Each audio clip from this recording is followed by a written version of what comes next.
Ikalawang kuya. Sumagot na ang batang babae na makikita siya. Kailangan kong personal na makita siya. Huwag kayong pumunta. Iwanan ito kay Rongsing. Huwag mong takutin ang tao. Napakahalaga ng kanyang jade. Yun Zaizi. Ilang magagandang bagay pa ba ang hawak mo? So, ang iyong protektor ay si Bijak Xiaoke. Kumikita ako ng pera ng walang protektor. Utang ng amain mo sa ikalawang ginoo ng Bijia ay 30 milyong. Basta't ipasa mo kay Xiaoke ang lupa sa Bijiao. Mawawala na ang utang. 300,000 na kapital naging 30 milyong. Kung pera ang kailangan, sa kanya ka pumunta. Wala akong pera. Baril.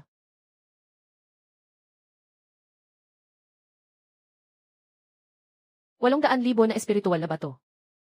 Ito ang deposito para sa gamot na nagkakahalaga ng 800,000 na espiritual na bato. Yan. Yun. Talaga namang mayaman ang prinsipe. Kami na ang hahanap ng mga materyales para sa 9 tripod ng bansa. Ang tanging hiling ay makapagpanday. Walang problema, ako na ang bahala. Nagsinungaling ang supamilya tungkol sa kanilang mga kagamitan. Dahil dito, nagdusa ang aming sekta ng malaking pagkatalo. Dapat silang parusahan. Ang mga kagamitan ay aming pinapanday. Kailangan mo akong patayin.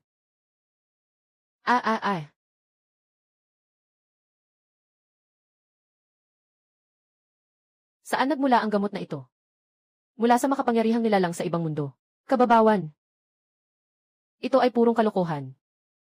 Hindi ka naniniwala, kukunin ko agad ang isang kopya para sa iyo. Pilit ng sekta. Una mong tanggapin ang pil na ito. Kung mamatay ako, mapupunta ito sa iyo.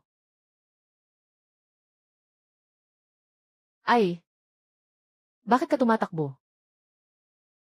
Kailangan masibak ang pamilya Su. Hindi pwedeng iwanan. Tingnan ninyo ito. Ito ay naglalaman ng mga batas ng langit at lupa. Ipahayag ito. Itigil ang digmaan ng buong sekta. Ibigay ang buong suporta sa pamilyang Su. Palitan ang mga kagamitan para sa mga elixir. Sino mang mga has na galawin ang pamilyang Su, ay magiging kaaway ko.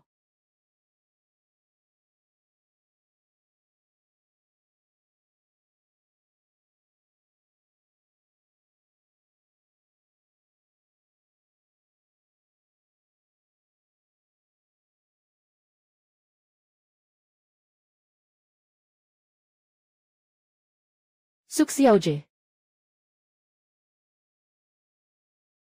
Yun Gunyang.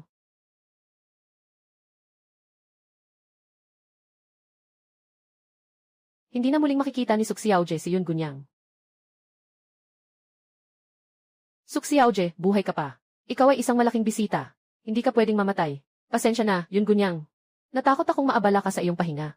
Basta't nabubuhay, ayos na iyon. Halika, umupo ka, gagawan kita ng masarap. Sa mundo namin, hindi kami makakagawa ng ganito karaming iba't ibang bagay. Suk Xiao, makakapasok ka sa aking superpower na palitan ng gamot.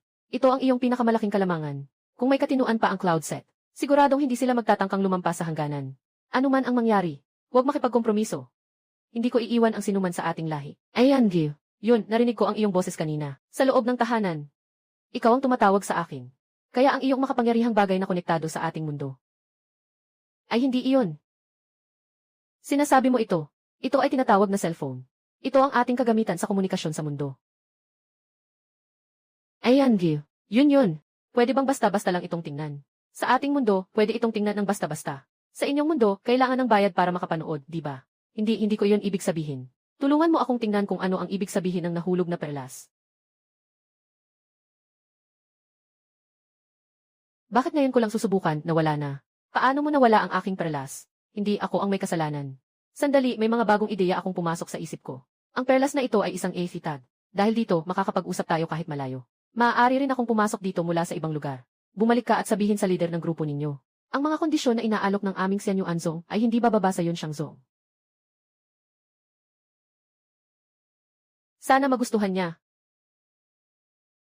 Ginoong Bei, may bagong magandang bagay na dumating, tingnan mo.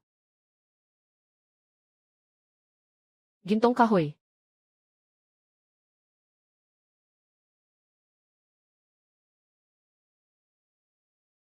Ayan. Tinatayang higit sa 50 milyon. Kung ibebenta sa auction, maaaring mas mataas pa. Hindi na ibebenta sa auction. Sige, ayon sa sinabi mo.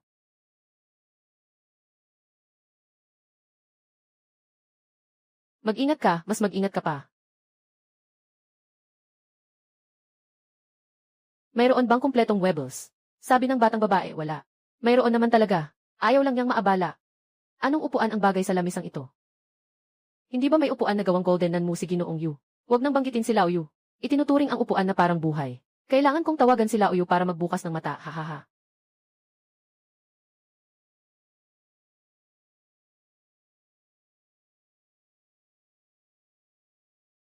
Oy, mukhang yumaman si Yanhi.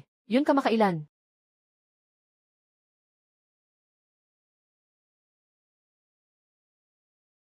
Ikaw ang anak ni Chen Tugang. Pwede bang malaman kung sino ka? Ito ang aming boss sa sasakyan.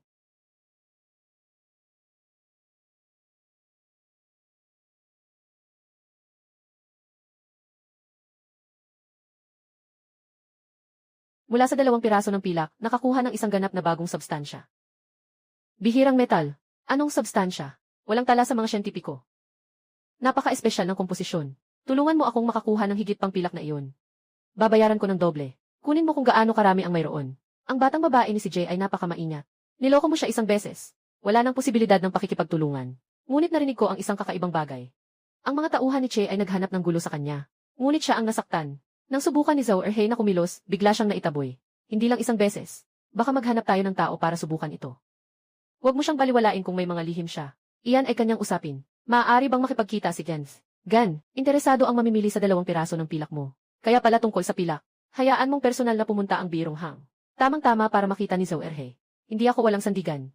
Ginoong Bei, pumunta ka sa supermarket ko. Nais ko sanang mag-hotpot. Tama nga, kung okay lang. Magdala ka ng mga paborito mong sangkap. CJ, ano ang espesyal sa pilak na iyon? Ang pilak na iyon ay naglalaman ng isang mga trace na substansya na hindi pa natutuklasan sa mundo. Ang melting point ng karaniwang pilak ay mahigit 100 degrees.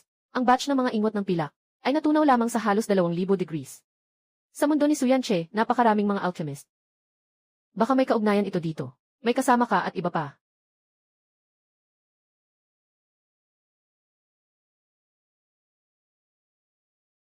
Ah! Tingnan mo itong lahat. Palitan ng pera. Gusto mong tumakas. Anong iniisip mo? Hindi ito ligtas sa bahay. Ano ito? Naku, nakalimutan kong kunin ang espiritual na bato na ibinigay ni Fei Yanche. Nakalimutan kong kunin. Wala naman. Walang halaga na bagay. Pansamantalang pagtataya, 20 milyon. 20 milyon. Sa tingin mo, ibebenta ba ito? Umalis? Hihe.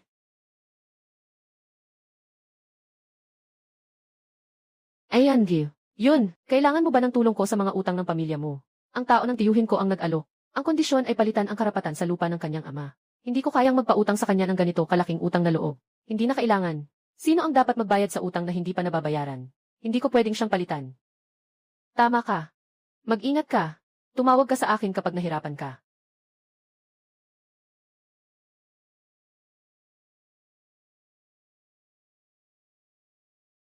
Ay, bumaba ka na.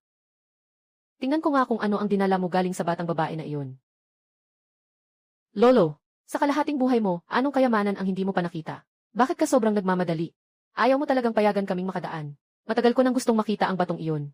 Nandyan lang ang batang babae sa bahay. Tayo na maraming tao ay biglang papasok. Parang tayo ay mga magnanakaw.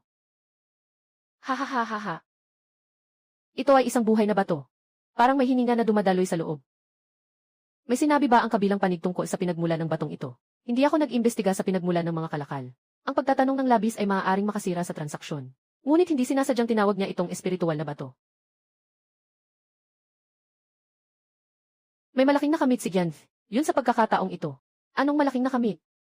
Ang mga unyon ng mga alkemista at panday ay magbibigay ng tig-isa 0,000 bote ng mga pildoras. Lahat ng ito ay ipagkakaloob sa panday na iyon. 20,000, binibining pinyon, maaari mo bang sabihin ang kanyang pangalan? Ang pangalan niya ay Qiao Yanche. Su Yanche. Kailangan ng ating mundo ng kultibasyon ng maraming alchemical na kalan at singsing na imbakan.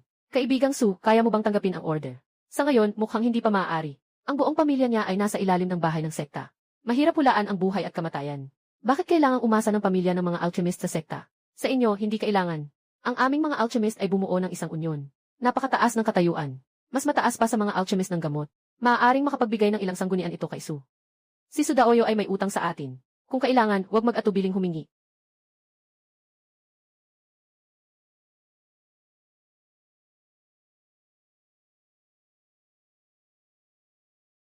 Kuya Su, kalma ka lang.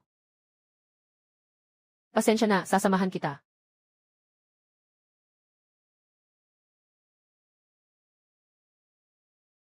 Yung bagay na garing nanan mo. Sa mundo namin, sobrang mahal hanggang di ko ma-estimate ang presyo. Dito sa amin, wala itong halaga. Maraming ginagamit ito pang kama at mesa. Magbigay ka ng isang hiling.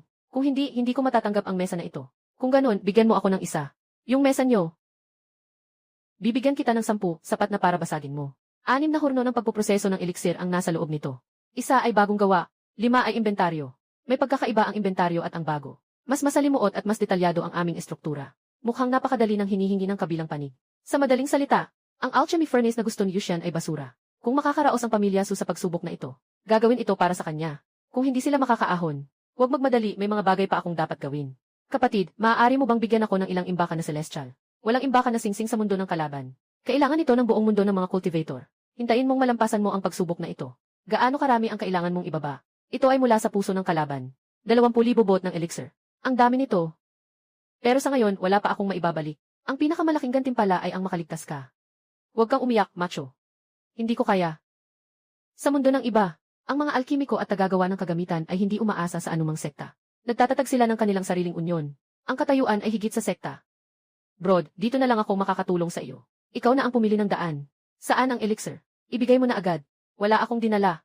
Hindi na nga kami makasurvive. Kung dala pa ito, mapapakinabangan lang ng Yun Shangzong. Lolo. Yung albularyo na si Yushan. Sa kanyang mundo, ang mga pamilya ng alchemy at paggawa ng kagamitan ay hindi umaasa sa anumang sekta.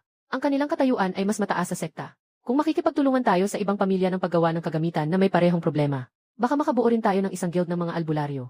Kung mapabagsak ang guild, mapapahamak ang buong angkan. Para sa buong pamilya. Kailangan kong magpakasaya muli sa aking matandang katawan. Kayo ay mga nangungunang alchemist. Ngayon ay sama-samang narito. Ano ang inyong mungkahi? Ginoong Joy. Narinig namin na ang inyong sekta ay nakakuha ng ilang bagong pil na may mga pattern. Kami ay dumating upang humiling na makita ito. Ngunit ilang piraso lang ng mga pira-pirasong pil. Paano nila ito mapapansin? Nagsasabi po kayo ng ganito, na nakakamit ang ganitong mga espiritual na pil. Ipinapakita na kayo ang tunay na nakalaan ng langit. Ang muling Panginoon ng panahon ay bata pa ngunit magaling na. Malaki ang magiging kinabukasan niya. Ang Panginoon ng panahon. Sino ang maharlikang tao na nag-practice nito? Maari bang ipakilala? Gusto kong maging kanyang mag-aaral. Ang mga pil na ito ay galing sa pamilya Su. Sapat na ang tuloy-tuloy na supply mula sa pamilya Su. Andito na naman ang Yun Shang sect. Kasama pa nila ang mga alagad ng alchemy. Sabi ng leader, magmadali ka na at pumunta. Sinabi ni Qianji, Suan, sa kanyang mundo, ang mga alchemist ay may katumbas na katayuan sa sekta. Bakit dito ay kailangan naming lumuhod? Bakit hindi ka matapang? Yanche, bumaba ka na. Gusto mo bang patayin ang buong angkan? Huwag mong isipin na dahil sa ilang bote ng elixir. Maaari mong baliwalain ang mga alituntunin ng cloud set. Mayroon ka pang mga kamag-anak. Pinapayuhan kitang maging maingat. Saan mo nakuha ang mga elixir mo, Suxia Oyu? Bilang isang nakatatanda, ikaw ay walang galang. Sagot ka sa mga tanong ko. Ako si Ruan Deze, ang pinuno ng Ruan clan. Maaari mo akong tawaging Tiyo Ruan. Mangyaring tumayo na kayo. Line Nixin pamangkin. Saan ba talaga nagmula ang elixir? Sa kuweba ng pinagbabawal na lugar ng angkan. Nakuha ito mula sa isang babaeng tagapangasiwa. Noong naipit ang pamilya Su. Halos nagutom sila. Sila rin ang nagligtas sa buong angkan sa pamamagitan ng bigas na kanilang naipagpalit. Ikaw ay isang taong may malaking kapalaran. Ang Yun Shangzong ay tiyak na maayos na haharapin ang mga problema ng Jiao family. At ito ay isang samahan. Kailangan nitong magtagumpay. Batang lalaki, naaalala mo pa ba ang galit mo sa akin? Hindi sinunog ng Yun Shangzong ang buong angkan mo. Dapat mong pasalamatan iyon. Gamit ng Su family na kasangkapan ang pumatay sa maraming disipulo. Pang-isa 0 beses na pil. 10 taon ang utang. Mula sa elder mo, patawad po. Matagal nang malakas ang aming lahi. Akala ni elder mo na ang mga pil mula sa ibang mundo ay parang mga butil sa tabing ilog. Kung gusto niya, meron siya. Kung hindi niya makuha ang pil, gagamitin namin ang mga kasangkapang pang-espiritu bilang pantubos. Tuloy pa ba kayong gumamit nito? Paano kung mali na naman ang magawa natin? Ikaw nagtatangkang magbanta sa akin. Elder mo, huwag kang magalit. Kaya mo bang makuha ang 3 beses na bilang? Kailangan ba ng kalaban ng ganong karaming kagamitan? Hindi ko masisiguro. Mas mabuti pang makipagpalitan ng ibang produkto mula sa mundo ng pagsasanay. Anong ipapalit? Hindi na ito nasa kontrol ko ng pamilya ko. Nasa akin ang kontrol sa transaksyon. Bakit nandito si Yun Shangzong? Nagtatanong sila tungkol sa pinagmula ng elixir. Humihingi sila ng 10 beses na atake. Pumayag si Su Yanche. Hindi pa nga pumayag sa 3 beses. Say that's it. Kahit hawak mo ang pil, matibay ang loob mo. Balik mo sabihin sa leader nyo. Ang kondisyon ng Xian Yuan Zong na binibigay ko ay hindi kailanman magiging mababa, dangan yun siyang Zong. Lahat ng 1-0 mesa ay ibibigay sa Suyanse. Sana magustuhan niya. Sige noong Bei, may bagong dating na maganda, tingnan natin. Gintong hiblananan mo.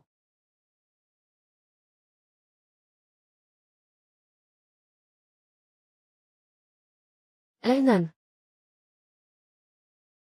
Tinatayang higit sa 50 milyon. Kung ibebenta sa auction, maaaring mas mataas pa. Hindi na ibebenta sa auction. Sundin na lang ang sinabi mo.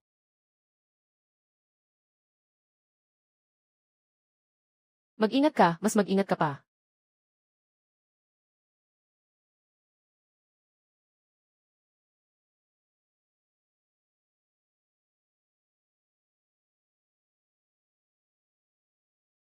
Mayroon bang set ng Webbles? Sabi ng batang babae, wala. Mayroon naman siya, pero ayaw lang niya ng abala. Anong upuan ang gagamitin ko dito sa mesa na ito? Sa lolo, may isang upuan na gawa sa gintong seda at nanmu. Huwag mo nang banggitin sila Uyo na parang buhay niya ang upuan na iyon. Kailangan kong tawagan sila Uyo para buksan ang mata niya, haha.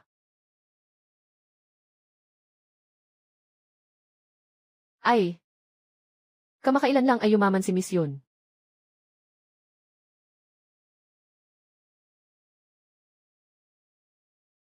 Ikaw ang anak ni Chen Tugang. Pwede bang malaman kung sino ka? Ito ang aming boss na si Chelauda. Bata pa si Chelauda. Ah, siya pala si Chelauda. Bata pa ngunit magaling na. Na mapapayag si Xiao Kie na magpadala ng seguridad. Na mapapayag si Xiao Kie na magpadala ng seguridad. Hindi basta-basta ang mga bagay na pinagdadaanan ninyo. Sasabihin ko na ng diretsyo. Hayaan mong bayaran ko ang utang niya. Mas gugustuhin kong magbayad para patayin ninyo siya. Ito ay pagbili ng pagpatay. Sige na, hindi naman kayo mangahas. Magkano ang ibabayad mo? Hahaha, nagbibiro lang ako. Wala pa siyang balahibo pero nag-aaral ang bumili ng tao. Hahaha, nakita mo na ba si Chen Kuangang? Nasa bansa. Hindi tiyak kung babalik siya. Hintayin mo siyang bumalik bago magsalita. Gusto lang tayong pagtakpan ito. Hindi ko tiyak na babayaran ang 30 milyong ito para kay Chen Tugang. Hindi siya ang tunay kong ama. Wala naman akong minana kahit 1 sentimo sa kanya. Kung pera lang ang habol, parang binili ko na ang buhay niya.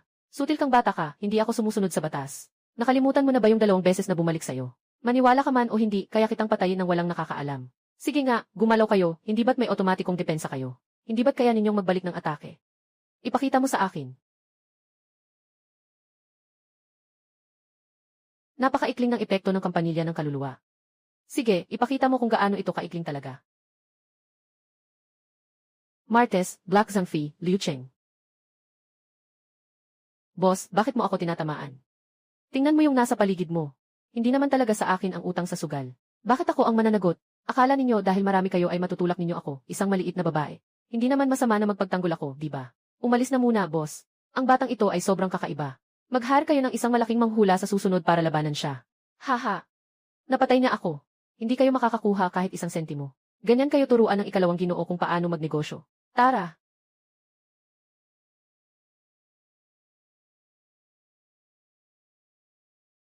Sinasabing walang takot pero hindi totoo. Ngunit kapag nahuli, tiyak na mapapahama. Bigla siyang nagpadala ng mensahe. Hindi ito dahil sa pagkakaroon ng konsensya. Wala akong problema. Ikalawang Ginoo, yung si Yun Zai ay hindi madaling lapitan. Kaya niyang gawing walang malay ang tao sa isang iglap. Tama ng 2 minuto. Parang tayong lahat ay na-stuck. Naranasan ito ng mga kapatid. Narinig ko na kamakailan ay nakakuha ang matanda ng ilang magagandang bagay. Sobrang saya niya. Ang pamilya Bei ay kamakailan lang naglabas ng halos 100 milyon. Maliban sa bahagi na kinuha ng birong hang. Ang natira ay ibinigay kay Yun Zai. Ngayon ay mayroon siyang sapat na pera para bayaran ang 30 milyong. Maaari bang makuha ito? Depende sa kakayahan ninyo. Balak ninyong lokohin siya pabalik gamit ang siyam na paraan ni Yun Zai. Bumalik na siya. Mas lalo siyang hindi makakabayad. Naiintindihan ko na. Interesante, gusto kong makilala ang batang babae na iyon. Sige lang. Ang ganda ng mesa na ito. Tulungan mo akong magtanong. Gusto ko ring magkaroon ng isa. Paano posible na mayroon pang iba? Wala na nga akong makitang upuan na bagay dito. Hindi naman ito ganap na wala. Kaya lang, may mga pinagdaraanan siyang hirap kamakailan. Wala siyang oras para mangolekta. Kailangan na niyang humingi ng tulong sa lolo. Anong mga problema ang kinaharap niya? Ang kanyang amain ay may utang na 300,000 piso sa sugal at tumakas. Araw-araw ay may mga nanghulugan ng utang na nag-aabala sa kanya. Nang aabala sa kanya. Tao ng tatay mo. Sabihin mo sa tatay mo na dumating agad. Biglang pinabalik ako ng tatay. Anong trabaho ito? May utang ba ang mga tao mo kay Yunsaisi? Ang may utang ay kanyang amain. Sabihin mo sa mga tao mo, huwag mo na siyang istorbohin. Tay, narinig ko na maraming magagandang bagay ang ibinigay sa iyo ng Rongsing kamakailan. Maaari bang ipakita mo rin sa akin, sumunod ka sa akin. Maraming bagay dito ang galing sa batang babae na iyon. 30 milyong maliit na bagay lang yan. Ang pangmatagalang pakikipagtulungan ang mahalaga. Sige, nakikinig ako sa iyo. Pero ang sabi ng mga tauhan ko, yung batang babae ay may kakaibang kakayahan. Anong kakaibang kakayahan? May nagbabalak na saktan siya. Pero naiiwasan niya gamit ang di nakikitang lakas at nasasaktan ang kalaban. Ngayong araw, sa ika-11, nagkakaroon ng pagkawala ng malay ang tao ng 2 minuto. Kaya sinasabi ng mga tauhan ko na marunong siyang mangkukulam. Sa palagay mo, Dragon Sing, siya ba ay isang engkanto? Siyempre, hindi. Wala siyang ipinakitang anumang espesyal na paraan. Wala, siya ay nagtatanggol lamang para sa sarili laban sa mga nanghuto. Sinasabi na ang mga engkanto ay sobrang pamahiin. Dahil maganda ang relasyon mo sa dalagang iyon, mas mabuting subukan mo siyang tanungin.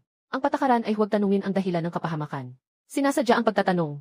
Hindi na pwedeng ituloy ang negosyo na ito. Tama ang sabi niya, hindi mahalaga kung siya ay engkanto o hindi. Alagaan mo ang mga tao mo. Huwag mong hayaan na ang 30 milyon ay makaapekto sa negosyo ko, tama na. Bakit pinalitan ang mesa niyo niyan? Yung ganitong klaseng transparent na bato. Siguro ito ay kakaiba sa inyo. Sa amin, ang mga kristal ay hindi ganito ka-transparent. Yung naunang iyon, aksidente ko lang nasira. Ito ay tinatawag na salamin. Gawa ito sa kamay. Mura lang, gusto mo, bibigyan kita ng ilang piraso sa susunod. Magdagdag ng isang batch ng salamin. Ipadala agad. Ayan, Gil. Yun, ito bang gamit mo ay ginawa rin ni Fenyanche? Maaari bang makipagkalakalan? Ito ang teknolohiya ng mundo namin. Hindi ito magagamit ng mga tao sa mundo ng pagsasanay. Ganoon ba kahirap ang buhay ng mga alchemist? Ito lang ang meron ako. Tingnan mo, may kailangan ka ba? Siguradong masaya ang prinsipe na magbigay. Hindi kailangan ng walang kapalit. Kamusta na ang progreso ng alkimiko ni Gens? Yun, nagawa na. Ngunit ano? Sabi ng kabilang panig, masyadong simple ang hinihiling ninyong alkimiko. Nagawa lang nila ng basta-basta ang isa. Isang magandang isa lang ang sapat. Ngunit naglabas sila ng 75 na nakaimbak. Mas masalimuot pa kaysa sa hinihiling ninyo. Tanongin niyo kung ano ang gusto niyo. Maaari ko bang tingnan muna? May mga materyales para sa paglikha sa loob. At mga mungkahi mula sa siyam na antas na alchemist. Ginoong Liu Ding yun. Pakiabot ang aking pasasalamat kay Su Yuanxi. Sandali, ito ay mula sa kabilang panig. Salamat sa iyong mga pil noong nakaraan. Salamat, Yun Gunyang. Pakisabi rin kay Fi Yuanxi na salamat din. Nasa akin ang kontrol sa pakikipag-ayos. Yung pang-aapi sa unyon noon. Balang araw, babawiin ko ang lahat, pati na ang tubo. Paano mag-imbak ng maramihan? Nabali na ba ang espada? Nasaan ang material ng 9 cauldrons? Handa ba ang kabilang panig na makipagpalitan ng mga kagamitan sa mahika? Sa pagkakataong ito, uunahin namin ang mga kagamitan sa mahika. Huwag mong isipin na makikinabang ka ng walang kapalit. Yung isa 0,000 bote ng elixir noong nakaraan ay pambungad na regalo. Hindi iyon para ipalit sa kagamitan sa mahika. Sang-ayon din kayo noon.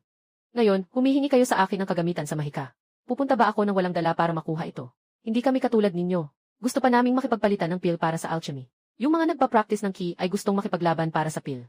Kapag nakuha na namin ang magic instrument, wala na kayong dahilan para manatili dito. Ano ba talaga ang pinapalitan mo ngayon? Bakit ka kailangang magulat sa'yo? Kung gusto mo ng bagay, ilabas mo ang city intent. Binili nga ni Chairman Xi ang mga pangangailangan. May problema ka makailan ang kabilang panig. Pag-usapan natin ulit mamaya. Nakuha na ni Prince ang material na 9 dings. Binigyan din sila ng mga suhestyon para sa pagpapabuti. Magandang balita. Hahaha, talaga namang ito ay isang pugon sa alchemy. Ito ay para sa atin. Tama. Master, meron na kaming sarili naming pugon sa pagbuo ng elixir.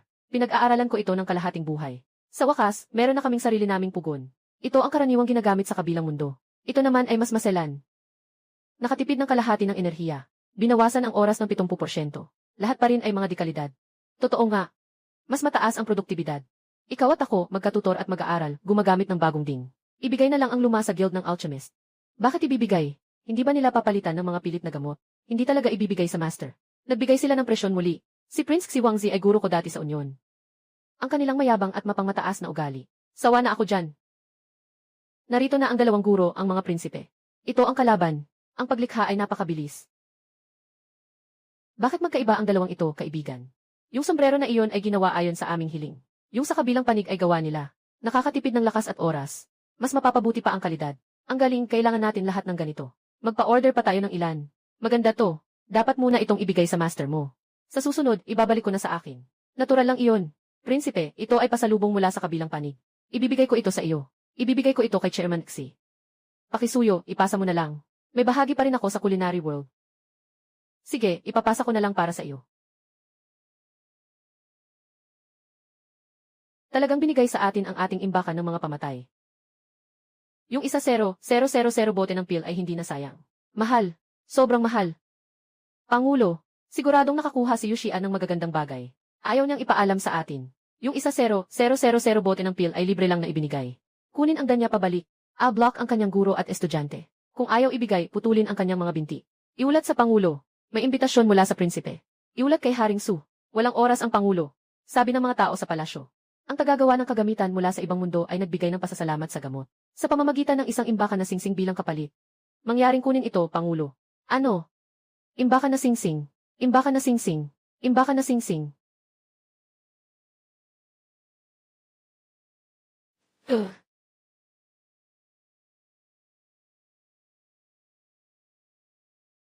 Hindi mukhang mabuti. Ginoong yun. Ako si Bei Anming. Tiyo ko sa Beirong Hang. Ayaw mo bang simulan bukas? Araw-araw ay darating ang tao ko. Mag-ayos tayo ng lugar bukas para pag-usapan ng maayos. CJ. Bukas ng tanghali, 11:00. Magpapadala ako ng tao para sunduin ka. Ay. Miss Yun, anong ginagawa mo? Hindi ka ba makalakad ng tahimik? Ano ang pinapakinggan mo kanina? Yixet, hinahanap na ako ng nagpapautang. Ikaw ba ang may utang? Maaari akong magsolo ng ilang bagay para sa iyo. Utang ito ng stepfather ko. Kahit may pera ako, hindi ko siya babayaran. Kaya kailangan kong maghanda ng mga kagamitan para sa depensa at makipaglaban sa kanila. Ang stepfather ba ay nangangahulugang adoptive father? Si Nianzi ay isang napakasamang tao. Dumating na ang salamin na mesa.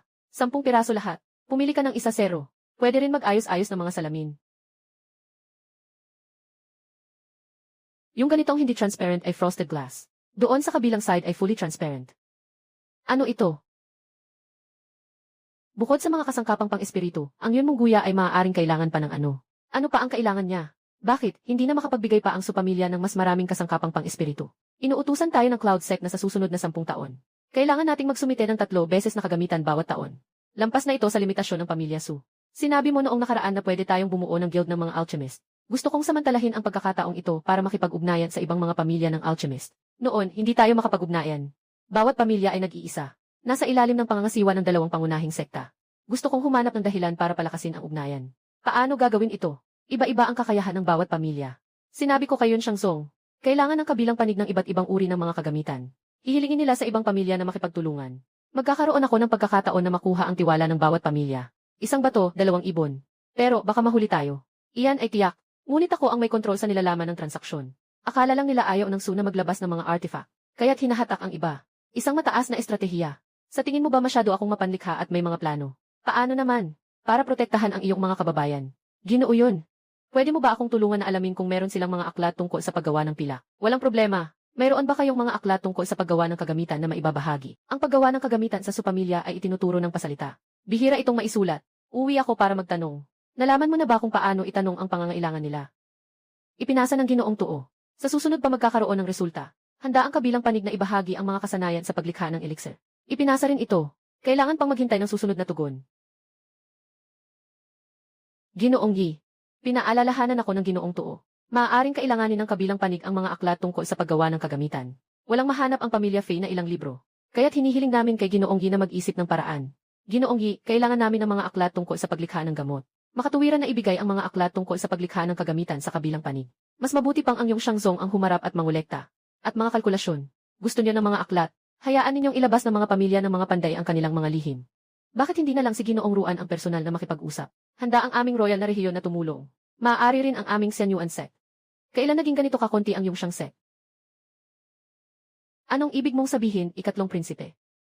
Maging kalmado ka, Ginoong Yi. Narinig naming may mga western style na elixir na lumitaw. Gusto rin naming magbigay ng kaunting tulong. Ang supamilya ay bahagi ng aming sekta. Dala mo ang mga kaaway ng sekta. Hindi ito ayon sa mga alituntunin. Madaling lutasin ang hidwaan, mahirap simulan.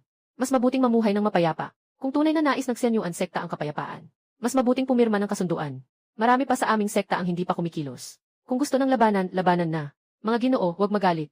Ang sitwasyong ito ay hindi katulad ng pag-uusap. Bakit hindi muna nag-ulat bago pumasok sa aming teritoryo? Ano ang ibig sabihin ng biglaang pagpasok? Mali ang sinasabi mo. Ang pamilya Fei ay bahagi rin ng mga tao ng daling. Kailangan pa bang ipaalam sa emperador ang tungkol sa mga tao ng pamilya Su? Baka nais ng Sience na magtayo ng sariling hukbo. Kakatapos lang ng Sience na pumatay sa maraming pamilyang kaanib ng aming sekta. Hindi pa nalulutas ang mga utang na dugo. Dinala mo sila dito. May dahilan akong pagdudahan na sila ay may balak sa pamilyang Kyo. Mangyaring agad na dalhin ng ikatlong prinsipe ang Sinyon Sins palayo. Kung hindi, magiging kaaway na kami. Ngayon, kami ay nangangako.